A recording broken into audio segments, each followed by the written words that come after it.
Armenia, proud mountains over which the sun bends to kiss their hills. Mountains which remind sleeping bodies drunken by the melodies of the rivers. Valleys rounded by fairy tales which tell that here God created the paradise on earth, and earth which sunk in the blood of those who have watered it with their sweat, exhaustion, and pain. Armenia is the magic of contrast between deep valleys, as deep as its history, and high mountains which witnessed all the past. It is also the journey to somewhere where secrets are hidden and where tales are forgotten.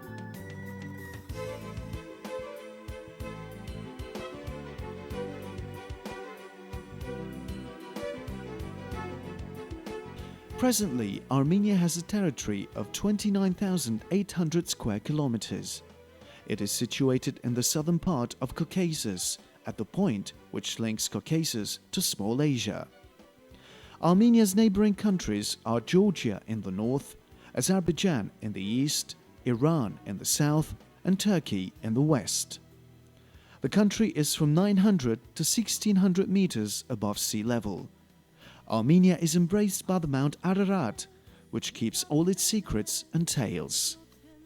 Mount Ararat, from where life restarted by saving Noah's Ark after the flood. Although by destiny Mount Ararat is not in the actual territory of Armenia, each day starts and ends by its presence.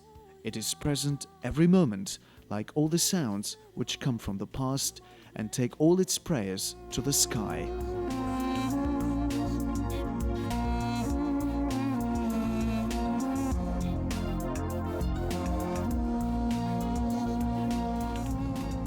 Four 4,200 years have passed since the foundation of Armenia, where Haik and his army defeated the Assyrian king Pylos in the year 2100 BC and founded Armenia, which became known as the Kingdom of Ararat or Urartu, which had a great civilization. Since then, for 4,200 years, Armenia appeared in many maps in different sizes, or had just disappeared. Today's Armenia is not the Armenia of yesterday. It is the Armenia of tomorrow, which came to life on the 21st of September 1991, the day it declared its independence from the Soviet Union.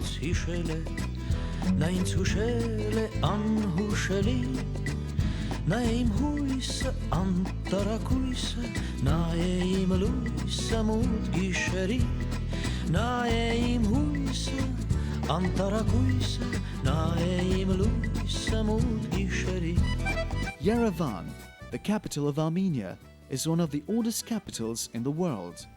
It is as old as Babylon and older than Rome. It is counted that the king Argishti I built the fortress of Yerepuni in the year 782 BC. And the construction of the city started to grow until it reached the borders of Hrazdan River, which lays in Ararat Valley. Yerevan is 2,786 years old. During these years, Yerevan has passed through nice and dark days, and every Armenian who returns from Beirut, New York, California, Marseille, Sao Paulo, or any other city in the world brings with him a spice from his city. That is how Yerevan became 1,000 cities in one.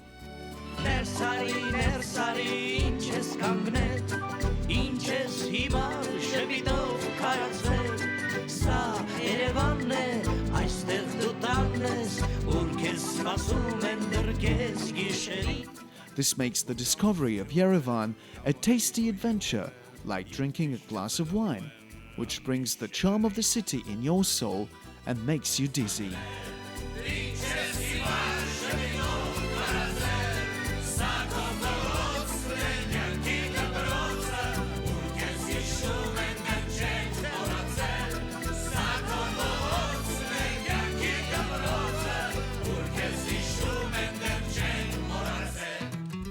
A wonderful urban architecture turned Yerevan into large squares and wide roads and public gardens where you can find plenty of monuments.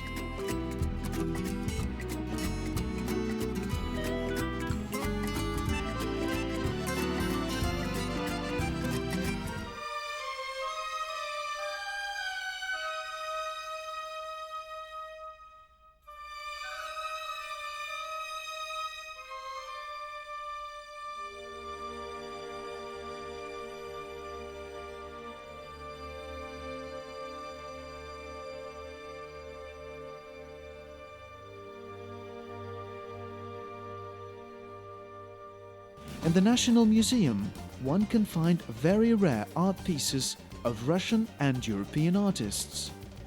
Armenian sculptures and the drawings represent 3,000 years of art history.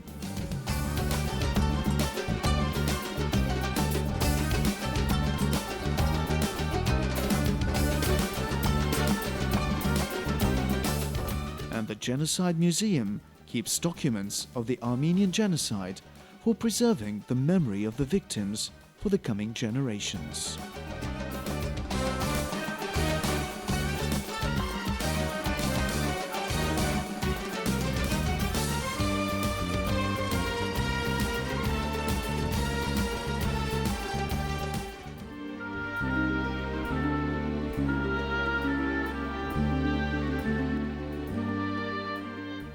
Renovated hotels provide the needed comfort.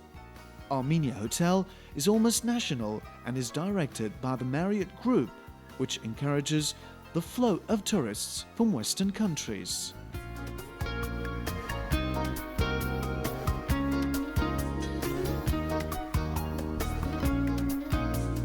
You can even find internet in the coffee shops, which are always crowded.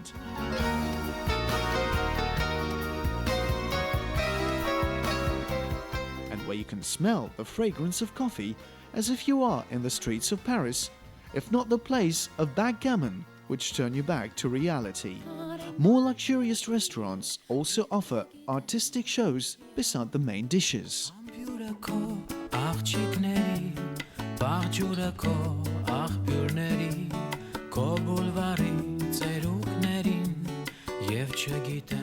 In Armenia, one can also taste many international cuisines: Chinese, Lebanese, Japanese, French, Italian, and others, but the tastiest cuisine remains the Armenian.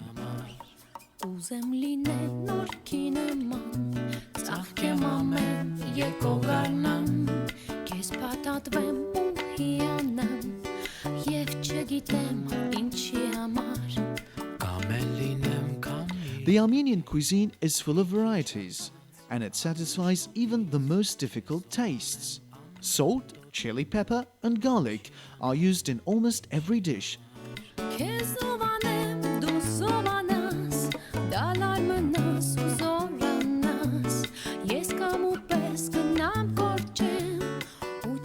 And certainly the most famous Armenian dish is ishkhan, which means the Prince of Fish.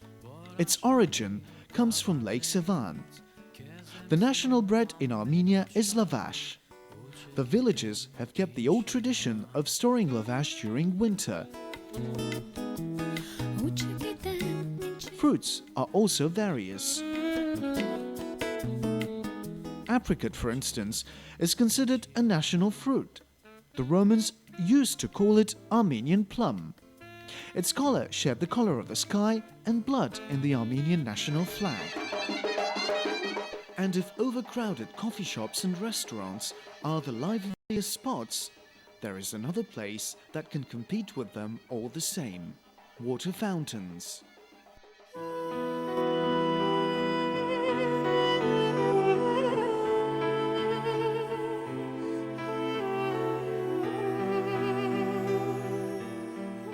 Water in Armenia has a divine significance. There are plenty of rivers and fountains which decorate the squares and the gardens.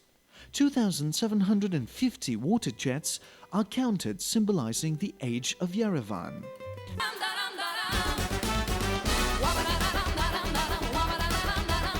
But the most beautiful things one can buy in Yerevan are the small souvenirs that are real pieces of art and which are made by taste of stone, marble, and obsidian, or wood in the traditional ways. And one can find them in the market called vernissage. Likewise, the ear also gets its part from the charms of Yerevan. All this is a small part of what turns Yerevan into a tear and a smile on a beautiful face, and a name engraved in a heart with the letters of light.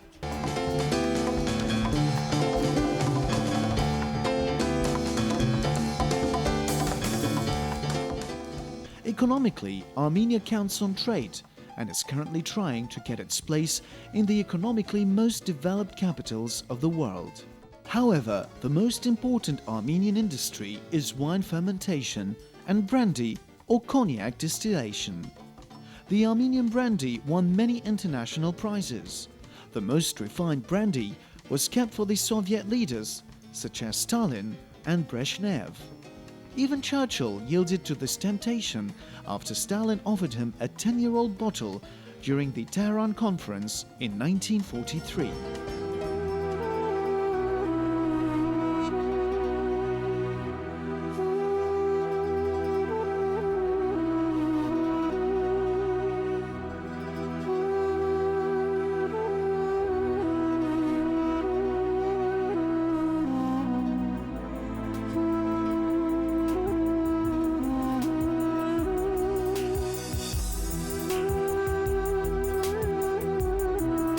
And nothing makes you feel dizzy in Armenia like the traditions that escape from the jails of superstition. They go all the way back to the time of the pagan beliefs.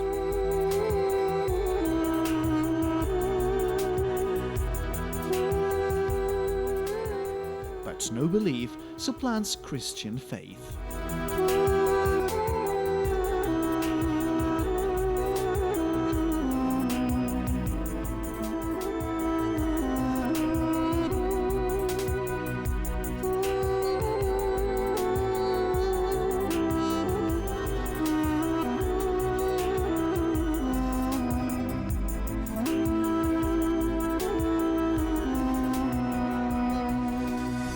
Experts list 40,000 archaeological sites spread all over the Armenian territory. Most of them are churches that go back in majority to the first era of Christianity.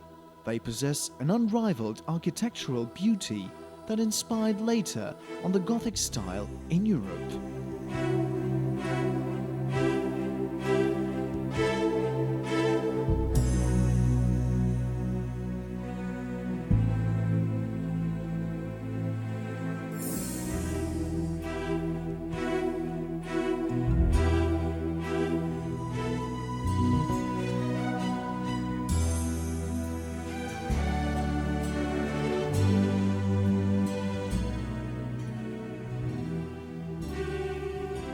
Armenia is the first country in the world to adopt Christianity.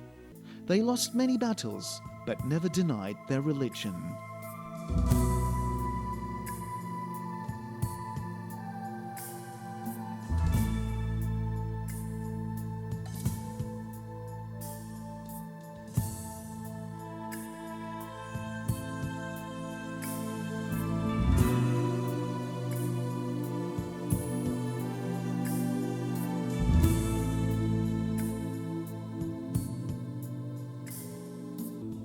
Echmiadzin, or Here Came Down the Only Son, the name of the place where Christ appeared to Saint Gregory.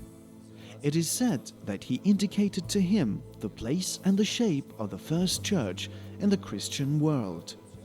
The Cathedral of Echmiadzin was built in the 4th century.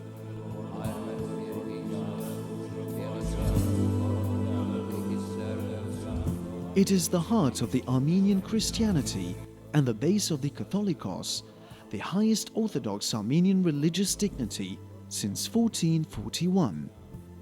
It preserves the most precious relics as the spearhead that pierced the side of Christ, Saint Gregory's golden hand, and a fragment of a plank from Noah's Ark.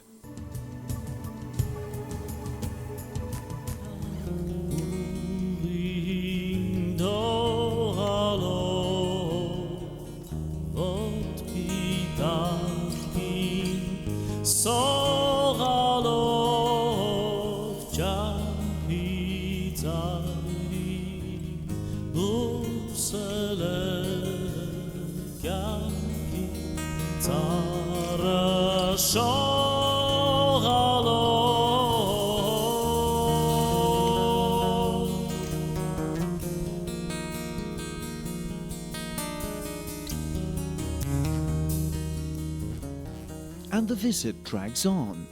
The ancient roads lead far to the depths of the souls. The place is imprisoned in a suffocating ring of mountains, but it only breathes the air of liberty. The natural surroundings and the architecture of Noravang, or New Monastery, are appealing. However, the only new thing about this place is its name. It drifts, carried by a sea of mountains. Here, sunset seems eternal, or maybe time is raising a glass of red wine. It is gazing at its own reflection and stirs the wine in an ultimate farewell. The birth of Christianity was not the only thing to have forged Armenia's destiny. Another major event decided its fate. In the year 406, Saint Mesrop Mashtots defined the 38 letters of the Armenian alphabet. The adoption of this alphabet gave way to a flow of ideas, creating a one-of-a-kind cultural revolution. Despite the hardships and the atrocities, Armenia has preserved some of its written heritage. In Yerevan, the Madina Turan holds more than 16,000 manuscripts that go back to the 5th century. Schools and universities spread all over the country. The first university was founded in the 12th century, besides the centers dedicated to scientific research in the fields of physics, chemistry, and astronomy.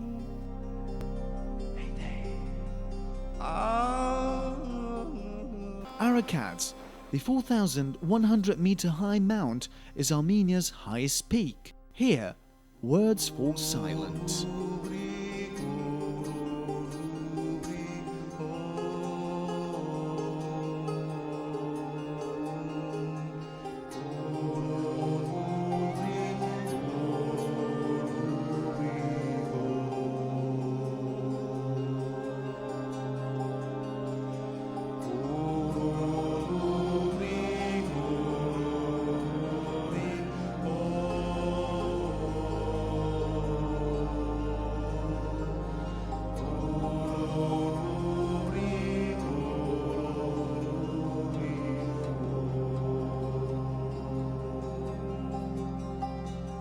The Temple of Gani witnessed the first century of Christianity.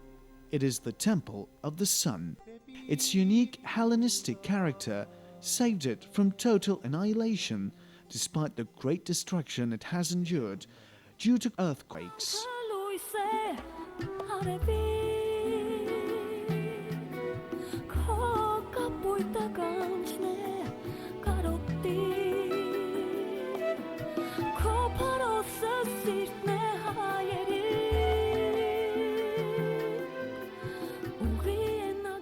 Among more than 100 mountain lakes, Lake Sevan is the only one to enjoy a feature that no other sheet of fresh water can pride itself to have.